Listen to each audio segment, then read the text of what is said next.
Hey everyone, welcome to the video, and I'm really happy that you can join me today because we're doing an AMA with BlockBlend.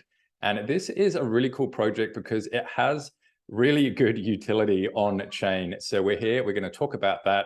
I'm here with the project representative Punter, and I'm just going to introduce him in a little tick. But before I do, I want to let you know that you actually submitted quite a few viewer questions on Twitter. So I'm going to go through those as well. And also, BlockBlend have very kindly given $50 worth of BBL tokens to give away in two chunks of 25. So you can win 25 or you can win both. You can win 50. I'll let you know about the details about that towards the end of the video, so just stick around. But for now, sit back and enjoy. And I'd like to introduce Punter. Welcome to the AMA. Yeah, thank you so much for having me, Dan. Yeah, cool. Definitely looking forward to telling your audience about our excellent project. I know for sure. And actually, just before we get into it, me and Punter were having quite a cool chat off camera, or off recording. And I was saying, we're having a good old chat. And I'm like, no, let's save this for the AMA. Let's save this for the AMA. So hopefully we'll go over those points again. But I guess initially, Punter, did you just want to introduce yourself and tell us how you're involved with the project? Yeah, absolutely. So I have been an investor in cryptocurrency since like 2017 when I first bought just a little bit of Stellar XLM and like $10 worth of Bitcoin. And I should have gone in heavier than I did. I didn't really get into cryptocurrency until after the pandemic started. And I've always been like a human rights advocate, and I really believe that privacy is a human right. And something about the fact that everything on the blockchain ledger is like totally visible to everyone. It just felt like it was almost like a subconscious promise that you felt like you had of anonymity when you first get into crypto investment, that you don't realize that it's not actually true. And aside from like purpose-built privacy coins like Monero and Daps coin and Zcash. Mm. Okay, yeah. And so how does BlockBlend sort of fix that anonymity issue? BlockBlend has a utility that's a anonymous cross-chain bridge that utilizes a massive network of thousands of different wallets that are constantly being created and retired and shuffling coins about on 6 different blockchains that you can essentially use it like you're setting up like a single party OTC trade. What's Where OTC? you would then sorry, it's an over the counter trade, where you're essentially trading coins for other coins without going through any kind of a centralized exchange, just at whatever the current market value is. And so what you can do with this utility is you would set it up so you send your tokens into an address that's generated by the utility. And then after whatever amount of time you've told the utility to wait, it'll spit out the currency that you've selected on whatever blockchain you've selected to a recipient address that you've selected from a totally different wallet that has no transaction history linking the two wallets. So nobody can scrub through BSC scan and Ether scan, Polygon scan, or other scanner utility data and identify that there is a connection between the wallet that sent it out and the wallet that received it. Okay, cool. I guess like one of the questions I had around that is that unless you publicly show your wallet address, effectively you are sort of anonymous, if nobody actually knows your wallet address. So I'm just thinking in that regards, isn't that anonymity? So why would people want to go that extra step to use yours? Because I'm assuming most people don't actually have their wallet address public. Yeah, certainly. I can see why that might be the sort of feeling that one would come into blockchain investing with. But the reality is that at one point in time, you had to on-ramp funds into the crypto sphere, whether that was, some utility where you can just directly buy a currency by putting in a credit card that's in your name, or through a CEX where you might have had to do a KYC. And the record is there of you having sent those funds out to, say, you have your own private key wallet. Well, somebody has a record of that. And so there are people that would be concerned about that. But there's also other situations where your wallet address could become known. Say you have some other investor or entity in the crypto space that you need to send funds to, whether that's repaying a debt or putting money into a seed sale round. Oftentimes, a lot of the private sale whitelists for new upcoming projects, they'll ask, what is your Telegram handle? What's your email address? What's your wallet address that you want to have whitelisted? And so we give this information out all the time. And ultimately, it could be tracked down, because say you move funds between your wallets, it could be seen on BSC scan or Etherscan that, okay, the funds that are in this wallet came from this wallet, and okay, this is where it ultimately generated from. By looking at the point in time when a particular person might have joined a Telegram or Discord group, and then comparing that up with a particular purchase. So, say there's no purchase in a project for a 20-minute or 2-hour period, then suddenly you join the Telegram group. 5 minutes later, there's a buy on the chart, and then there's not another buy or another person joining the group for another 2-hour stretch. It becomes pretty obvious that that's you. That's your wallet. Yeah. Okay. So basically it's about being completely anonymous, that nobody knows anything that you're doing with your money once they've started using one of your sort of bridges that has those multiple wallets that gets retired and all that. I mean, obviously before that, they can follow the chain all the way back to, transaction one. But past that, they won't be able to find anything. Is that sort of an accurate summation ish? Yeah, definitely.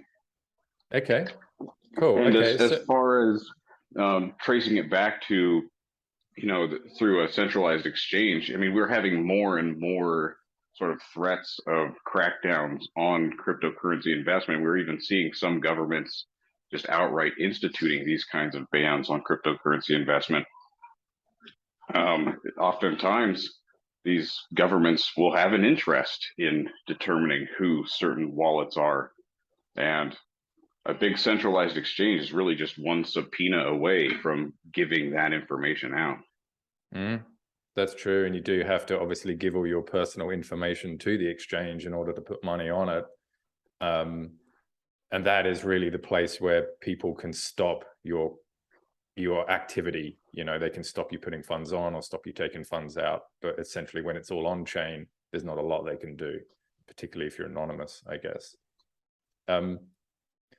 So can you give an example then of when or what type of people might want to use this service? Like when might be a good example of wanting to use this? Yeah, certainly. So say somebody who is a aspiring developer who's had a history of various investments, good and bad, across the various blockchains, and all of their wallets that they've ever spun up are connected back to each other, and people can see all the random, sometimes degenerate coins that they've purchased. But now they want to develop their own serious project. They want to deploy, and they want to do that from a fresh starting point that's not going to be linked back to some of their degenerate trading history. That might be an example. Or say as a call channel, you might want to receive funds from somebody, but you don't want to give them your wallet address. You don't even want to dox to them. You can set up a BlockBlend relay and have it simply forward the funds to you, and just give them the entrance portal address, the address, the send to address that BlockBlend's utility generates. And so they're just going to send it to that address thinking that's yours, but the BlockBlend network is going to spit it out to your actual address, and that information won't be doxed to that entity that you're working with. So would it sort of be fair to say then that maybe the BlockBlend protocol is more geared towards, devs or, sort of people more technically involved with it, wanting to do projects, whatever, rather than just a casual retail investor that might just want to swap ETH to BNB or something like that? No, I wouldn't say that it's particularly oriented towards any type of individual. I mean, privacy is ultimately valuable to anybody, whether you feel like you have something to hide or not. If your government just suddenly says like, oh yeah, cryptocurrency is no longer any good, and we're going to start digging through the records, to have your funds, untraceable, is definitely an advantage. Or even just somebody who's trading a bunch of tokens with their friends and don't want their friends to know that, oh, I'm the guy who sold, I'm the Jeet, or I'm the guy who dumped his big bags on your guys' head.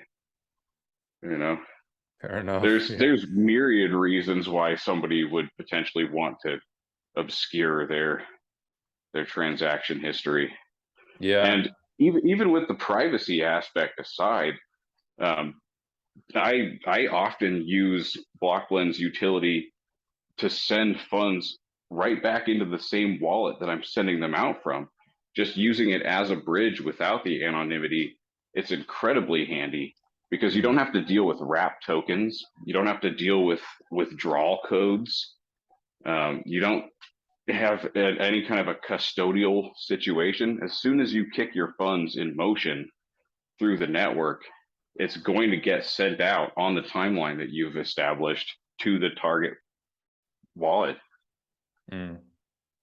Yeah, for sure. And it's pretty straightforward and easy to use, which I think is a good thing. But I just wanted to go back to something you mentioned about like the anonymous nature of it, and potentially the people who want to use it, like their friend who doesn't want to show that they're selling their entire bag to also their other friends. And I guess some other type of people who might want to not be known is people who are laundering money. And obviously there's the case with Tornado recently that, I'm not too sure of all the details, but, apparently they've alleged to have been laundering North Korean scammers' money. And, now the government's all over them and they've shut them down and whatever else has happened. So I guess I was just curious, do you have any things in place that would stop a similar thing happening to your protocol, as it is anonymous? How are you even going to know this type of stuff's happening? Yeah, certainly. So the biggest deterrent to those kinds of uses of BlockBlend's utility is just the small amount of currency that we will allow a user to exchange at a time.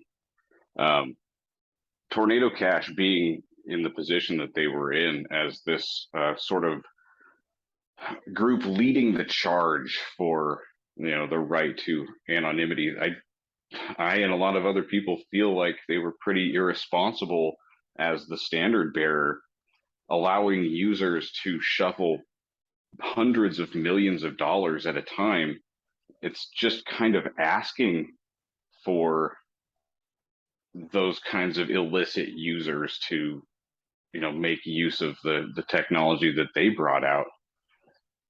The allegation was that something north of $450 million was moved from this North Korean group through Tornado Cash's utility. BlockBlend's utility can handle 50 BNB at a time, What's the which dollar is value of that? at current price right around $20,000. So moving even a single $1 million would be a very time consuming process. Moving hundreds of millions of dollars is just, it boggles the mind to think of how much of a state of tedium you would feel yourself locked into trying to go through that kind of a process. And if our network were to detect a single user pushing that kind of volume, that's something that would raise red flags for us. We do have the ability to blacklist wallet addresses from using our service. And so if a user is going to try and push that kind of money through, that might be something that we need to look into and halt those transactions and wait for somebody to come and ask us, well, why have you halted my transactions? And then at that point we can establish whether or not their usage is legitimate. Yeah. Okay, cool. Because I was going to ask, like maybe it would be boring for a human to do that. I don't know if there's some kind of bot or something like that that could just set up the sales, all the swaps happening all the time. But if you've got the ability to, block that, then I guess that's a good thing that could sort of counter that too, right? Yeah, and being that I'm not a developer myself, I don't know if it would really be possible to create a smart contract that would interact with our DApp and be able to provide it all of the requisite details without using our front end to manually set up the relay. Yeah. I'm not a developer also, and I'm pretty sure probably a lot of people watching aren't. So, let's leave that to them. There's some of that is, some of that is, of course, going to be some of the secret sauce behind BlockBlend's mechanics. But even if I was able to disclose that, it would still be over my head anyway. So I'd still be at a loss for a way to describe it. Creative Cosmic, our developer, is an absolute wizard and has created something that's brilliant and flawless. And, for me, looking at that kind of technology or trying to look into the code behind it is like staring into the sun or looking at the falling numbers on the Matrix movie. Okay. Fair enough, man. Yeah, well, let's move on from this topic then, because let's just say that neither of us sort of know, but maybe it is possible, maybe it's not. But even if it is possible, you've got things in place to sort of counter that with being able to blacklist wallets and all that. And so, look, I mean, I've been going through your announcements, and it seems like you're steadily growing, and you're following your roadmap and all that type of stuff, which is cool. Do you want to talk maybe a little bit about some of the projects that have perhaps come on board and start using your stuff? Is there any sort of exciting stuff happening there? Yeah. So we've had a couple of pretty big announcements recently. Even just a couple days ago, we added a new chain to our network. When we first started out, we only supported 4 chains, which was Binance Smart Chain, BNB, Ethereum, Polygon's Matic, and Avalanche, AVAX. And since that time, we introduced the Kronos network and the Phantom network. And just a couple days ago, we added the Doge chain network, which by popular demand, it's a lot of people are eager to get started playing around on the Doge chain. And so we just said, all right, well, we can facilitate that. People are kind of having trouble bridging over there. We said, well, we have, the infrastructure in place. So we can allow people to do that. And another thing that we're looking forward to is the PulseChain launch, because we know that that's really going to be a pretty prime time event for the entire crypto sphere. And so we are dedicated to having a bridge back and forth to the PulseChain network whenever their mainnet goes live. Why do you so think that that's people such don't a have to big... feel left out? Yeah. Okay. And Well, why do you think that is such a a lot of significant event with people, the PulseChain? well, a lot of people threw a lot into the sacrifice periods, both for PulseChain and PulseX when those were offered up. It received a lot of attention, and since that time, the amount of eyes on it have only grown. And people who missed out on that sacrifice period, who maybe didn't have funds available or weren't even aware that it was happening, are left wondering, like, okay, when it goes live, how am I going to get funds over there? How am I going to get started investing? So many projects that are going to be ready to launch on day one, and I'm not going to be able to get in early because I won't have any pulse. And so we want to allow people to be able to join in the opportunities that are going to pop up over there. Yeah. Okay, cool. And I mean, yeah, I mean, you could be the seminal only way that people can get onto the PulseChain. I mean, maybe there are other ways, I'm not sure, but if you've got that swap there, then obviously perhaps you're the only swap that can do it protocol.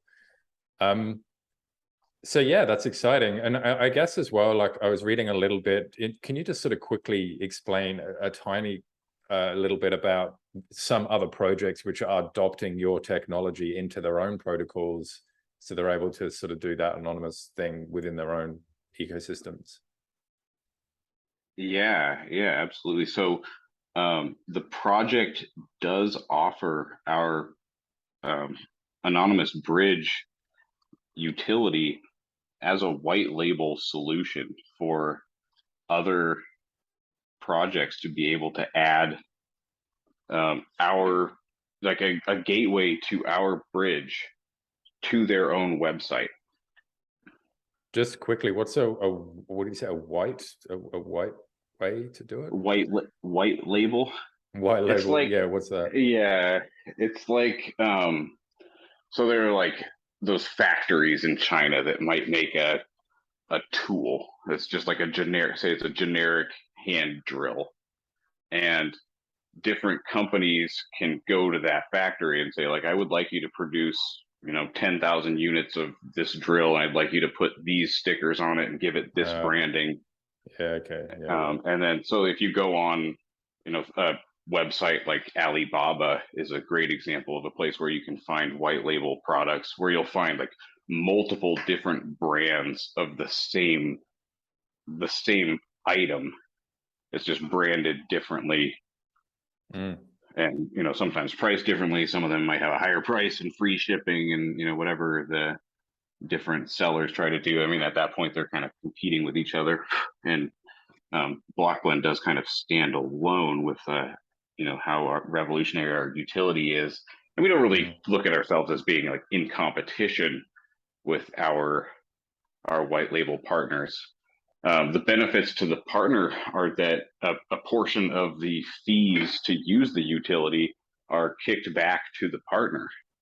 Yeah. And so by helping us get our utility out there in front of more people's faces, get more users, we're essentially giving them like a commission on that.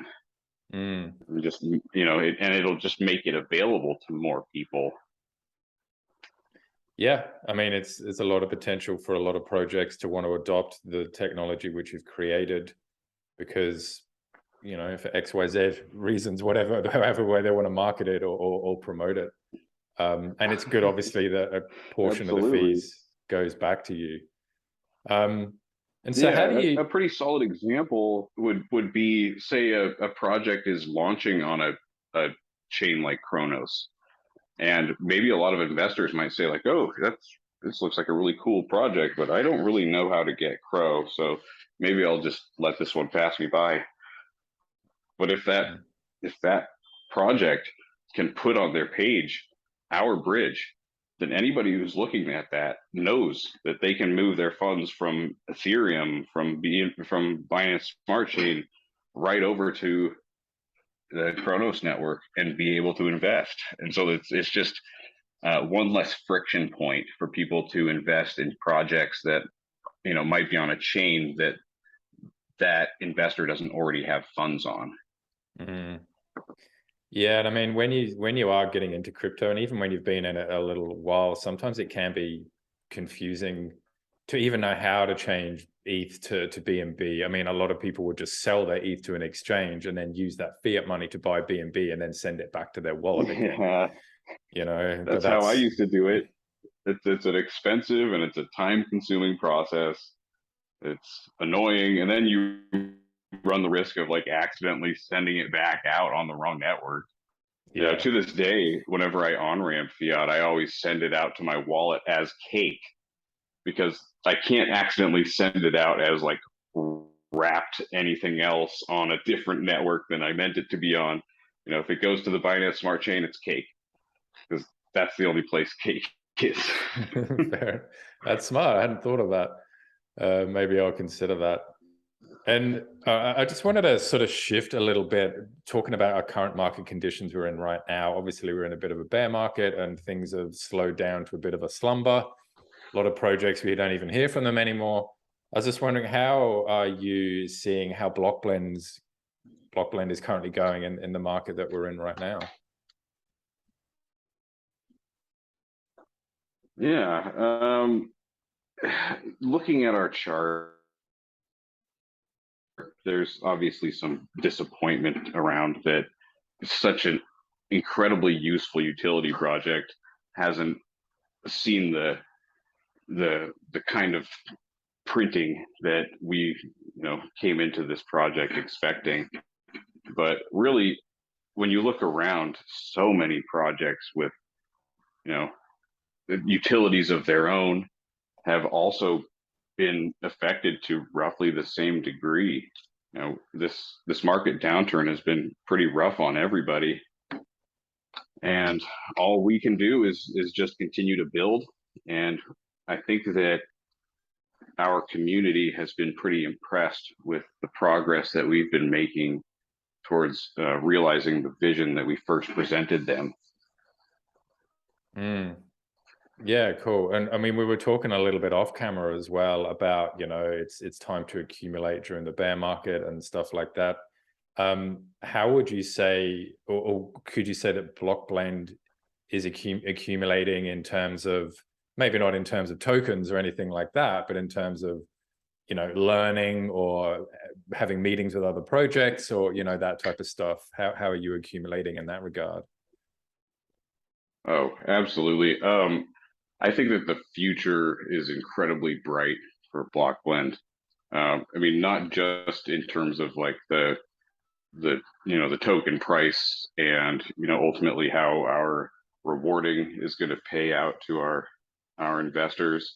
BlockBlend does have a token that's BBL token that's linked to a staking protocol, wherein the fees that are received from the usage of our utility are paid out to our holders, our stakers. And so as usage increases, the APY that's going to pay out is just going to continue to go up. At current, we are paying out our rewards in BBL token. So we're allowing our early holders to continue to accumulate and grow their bags larger. Some people, of course, have just been choosing to farm it and to pull their profits, and they're happy with the size of bag that they have currently, so they want to see a return already. But there are a lot of investors in the community that have just been quietly stashing all of the BBL that they can get their hands on, and eventually we're going to run out of BBL to give out. Like the price is going to be, it's going to have to go up because there's just not going to be any available for purchase anymore. I mean, as it is, we've been doing buybacks with those profits and just throwing them into the staking reward pools and paying them out to people. But eventually we're going to have to move on to a model where we're paying out either like a stable coin reward or native How BNB many, or something like that. do you know the total supply of BBL? Yeah, there's 100 million tokens in total. And And what's it?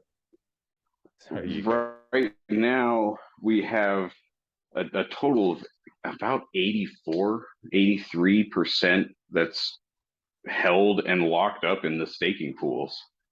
And so there's only, a small portion of the remaining token supply that's out there that's not in, pretty solid diamond hands, the people that are real believers and have been with us all this way. The 100 million token supply that we have, the project originally launched on the Binance Smart Chain, but after launch, we did create a bridge to the Ethereum chain. And so the 100 million token supply is actually shared between the two chains. And we have a utility on the BlockBlend.io website where somebody can bridge their tokens across from the Binance Smart Chain over to the Ethereum chain. And it locks the tokens that they send from the Binance Smart Chain up into a vault and will mint the tokens on demand on the Ethereum side. And in order to return them back over, you send them back to that same vault, which just turns around and burns them and then releases to you the original, collateral tokens. So at any point in time, there's always only a 100 million token supply in circulation between the two networks. Okay, and that sort of minting thing you just mentioned, or how does that actually work then? What, like I put in BNB, I want to get ETH, so I've got my BNB in there, and then whenever I want to withdraw my ETH, it's like an ATM. I can just sort of withdraw my ETH. Is that what you mean? Well, no. So it's just the BBL token, the project token. It has the same name, BBL, on both networks. So sometimes we'll say okay, yeah. BSC BBL versus, some people will say BBLE to be talking about the Ethereum side of things. But yeah, so you can use this same utility to send your BBLE, back to the vault contract, which will just burn them out of existence on the Ethereum side and release the ones that were locked up on the BSC side back to you. Cool. So it's an interesting mechanism that the team devised to be able to maintain a consistent supply of only 100 million tokens and allow people to bridge between the two chains and bridge any amount and receive that same amount essentially on the other side, and not end up say producing 100 million new tokens on the Ethereum side and just like suddenly doubling the token supply. It allows us to share the token supply between the two different chains. And so then our holders have the option of moving it where they want. And sometimes if there's a price discrepancy between the two, some people have even run arbitrage between the two and kept price parity for us. We won't get into arbitrage. If you want to know what that is, then you can go and look up it's sort of in your own time. I just wanted to ask real quick. We're going to get onto the viewer questions now. You mentioned about your users and your audience and all that, and a few people sent through a few questions. So I'm just going to read them out, and then you can answer them. So the first one is from Jason, who says, we don't hear enough from BlockBlend team. We need more updates. So I guess that's more of a statement. Do you have any response to that? Yeah, absolutely. I really hope that since the time of this statement or viewer suggestion, that they've been pleased with the increase in communication. I was telling you off camera that we have a new team member, a new core team member who's been handling our social media accounts. Larry, or Larry B. He is doing a bang up job, and I feel like he's been doing a great job of keeping in communications um, with the community through our social media platforms. Yeah, okay, cool. And that I should actually mention that to everyone watching, that we were meant to do an AMA a couple of months ago, but just for whatever reason it never ended up happening. So these are actually the questions from a couple of months ago. So I've gotten rid of all the ones like, when are you going to go on an exchange and all that type of stuff. Or Okay, CoinGecko listing so it. it would be the case then that I wouldn't have been in the position that I'm in as BlockBlend's representative at the time that question was written, if it was written 2 months ago. I'm fairly new to the role. Okay, and cool. So Jason, I hope that you've been pleased with my performance representing the project.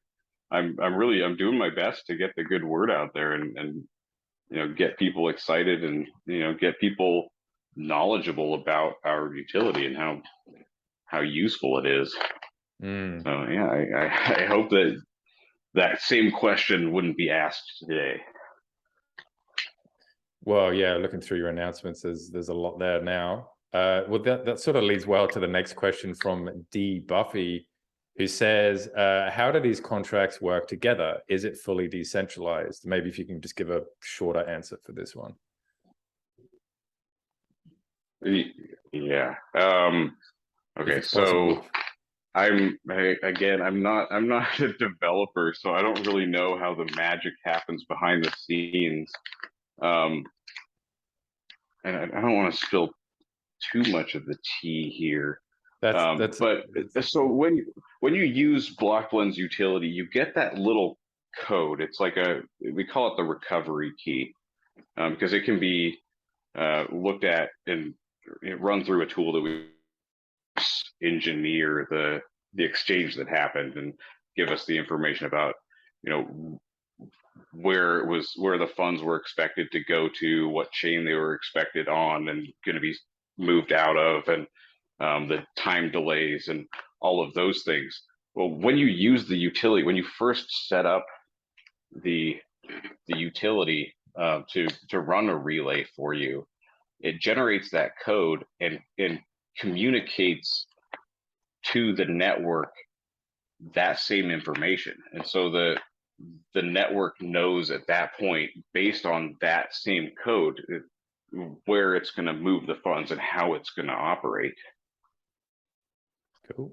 I think that's as succinct as answer as you can give, given your and both of our technological, non-prowess. So maybe for D Buffy, you could write a question in the Discord or the Telegram. Maybe one of the devs will get back to you, or the mods will pass it on to the devs as well if you need more of an explanation. Let's move on to the next one. It's from Andre_E. This product is useful, but the token has no utility. If you're a fan of BBL, you can choose to buy it and stake it. That's all. Is this going to change? Would there ever be any real utility? Sure. So the utility of the token is essentially as a profit sharing token. So as usage of the utility increases, and especially this will become especially clear at the point where we are stepping over to some other reward token, be that say BUSD or BNB as an example, you'll see how the number of users of the utility increasing will increase the amount of the rewards that are being shared to the stakers. And so the BBL token isn't required for anybody to use our utility. You can use our utility without ever having touched a single BBL token. You can white label without, having to have BBL tokens. That's really, it just exists to share the profit with the stakers. Mm. Okay, cool. So it's a profit sharing token for people who stake, and you get the reflections and in the farms. Cool. All right. And the last question is from Crypto Believer, who says, what is the team doing about marketing? What is the team doing about increasing the market cap? Because at the moment it's gone down to 2 million. And God knows what it'll be when this AMA takes place, bearing in mind this was from 2 months ago. Oh, yeah. Yeah, well, we were around 2 million, and I think we're down from there a little ways at this point in time, due to some circumstances a little bit outside of our control.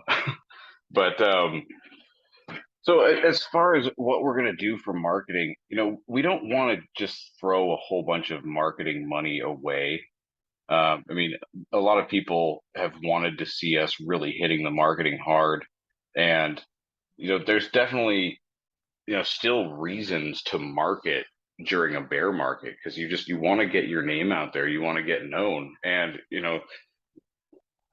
in my opinion, the more people that we can get into BBL now, like the more people who are going to benefit from what I see as inevitable price rise.